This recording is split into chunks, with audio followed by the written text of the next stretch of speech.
How to delete your Facebook account easy and quick. Hello everybody, welcome in this tutorial. I'm going to show you how to do this, so let's do it. Open first your Facebook and you will find here your home page as you can see. So after that come to this three line here and open then your settings. After this, go to Meta Account Center. Click on it and come directly here to Personal Data.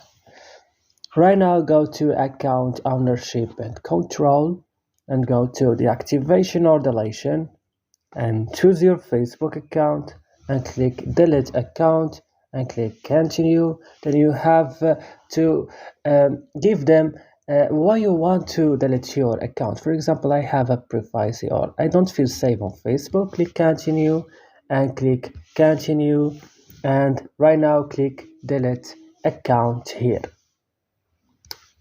When you click on it, you have to write your password. After that, your account will be deleted. So if this video was helpful, don't forget to support us by like and subscribe, and bye.